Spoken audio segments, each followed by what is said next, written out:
Okay, part 5 on why Drill Sergeant Fitness is 100% right about machine operating specialists being the backbone of the military. Alright? So now go ahead and think of the advantages and disadvantages. Because you know how that saying that Bo from Bo the Fifth Column keeps going ahead and mentioning from Schoolhouse Rock, knowledge is power. Alright, so I want you to think about incentives versus disincentives of somebody with said unique skill set. All right, because person that has that same skill set also knows proper gun safety. All right, which means that ultimately in an active combat zone,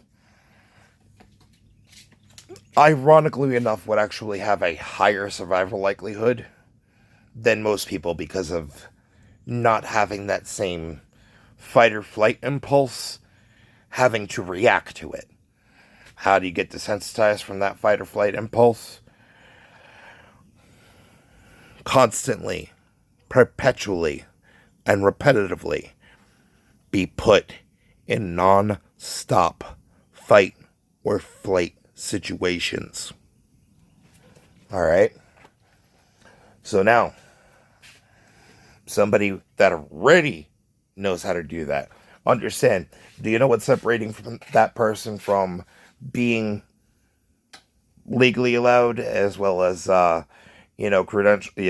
credit wise, being able to just step themselves right onto a submarine, with proper invitation and being able to assist in operating the vessel.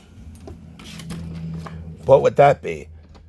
Hazardous material certification, considering the factor of the radioactive, the radiation levels, that it ends up taking to operate said vessels. All right.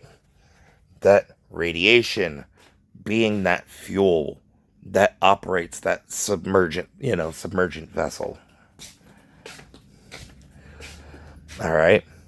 So now think, if that person basically is volunteering, hey, so I got these skills.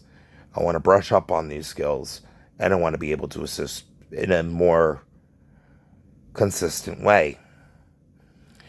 The advantage is going ahead and giving that person the opportunity. A lot. And I repeat, a lot.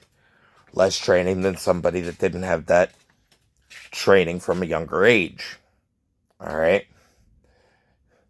Number 2, ultimately, that person being on your payroll, that means that they're at your they're literally at your accessibility when need be, regardless of physical handicap. All right. Now I know you're probably wondering, what detriment could somebody having those skills and being salty about not getting their opportunity to be able to take part in a more significant manner? Well, you ever watched America's Most Wanted? Yeah. Imagine somebody having that, vehicle operating proficiency and simultaneously basically getting snubbed off by the military. It's like, hey, so, you know how difficult it is to be able to maneuver and operate, especially through international waters, to be able to make it across an entire ocean, so long as you have the, proper food rations, proper, amount of fuel to be able to operate your vessel, proper, safety equipment needed, be able to make sure that in case there's a medical emergency, be able to handle it immediately, you know, being able to maintain proper communications, which that communications is going to give away your location to the military nonetheless. But at that point, it's who could go ahead and be able to win in that speed race?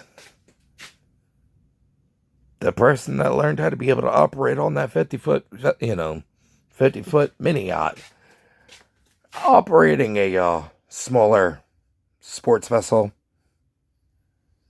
not too difficult.